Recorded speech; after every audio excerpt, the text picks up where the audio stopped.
La place de l'enfant n'est pas dans des carrés miniers, ni dans des travaux lourds ou dans les commerces. L'État congolais est prié de prendre ses responsabilités pour scolariser tous les enfants centre-kassaïens en particulier et congolais en général. Ceci est un message des structures de défense des droits des enfants à l'occasion de la Journée mondiale des droits des enfants célébrée le 20 novembre de chaque année. Jean-Malice Lungala, le coordonnateur provincial de la Ligue de la zone Afrique pour la protection des droits des enfants et de l'élève, a profité de cette journée à travers le micro-téléviseur RDC TV pour interpeller tous les parents de scolariser leurs enfants et à l'État de prendre ses responsabilités pour sauver l'avenir de tous les enfants. Suivons tous les messages de Jean-Malice Lungala à l'occasion de cette journée sur les viseurs RDC TV. S'agissant du Kassa central, puisque les droits des enfants sont bafoués, les enfants ne sont pas protégés, leurs droits ne sont pas protégés dans tous les domaines possibles. Pour la vie des Kanang, pour ne pas parler de l'intérieur, vous allez vous rendre compte que les enfants sont abusés d'abord sexuellement et il ne se passe pas un jour sans qu'il y ait un cas d'abus sexuel sur un enfant. Et vous allez voir que les enfants, si vous arrivez dans les carrés miniers qui entourent notre ville de Kananga, particulièrement à Langanza, vous allez trouver que les enfants sont là-bas en train de faire les travaux lourds qui ne relèvent pas de leur âge, en train de casser les moellons, en train de transporter les pierres sur les mots de tête. Certains sont au-dessus de l'endroit et des camions en train de décharger. Certains sont derrière les vélos. Donc vous trouverez que la situation des enfants est trop dramatique dans tous les secteurs possibles.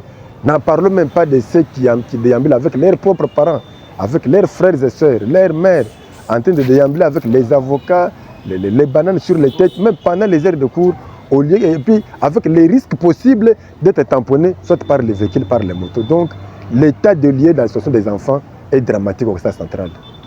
Donc vous savez, il n'y a pas de chose plus précieuse que de défendre les droits des enfants. Puisque l'avenir de demain, le Congo de demain, c'est l'avenir, en fait, c'est la présence des enfants d'aujourd'hui. Si déjà les enfants d'aujourd'hui ne sont pas garantis, ne sont pas protégés, donc c'est l'avenir du Congo de demain qui est hypothéqué.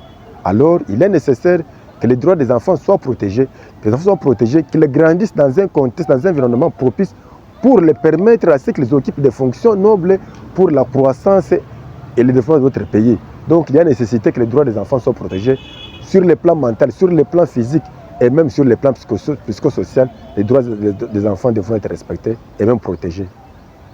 Je crois que déjà l'année passée, au mois de février ou mars de l'année passée, ma structure avait introduit un plaidoyer pour lequel moi j'ai eu à faire le suivi pour que la situation des enfants soit quand même améliorée, notamment des enfants qui se retrouvent dans les carrés miniers et qui abusivement se retrouvent violés.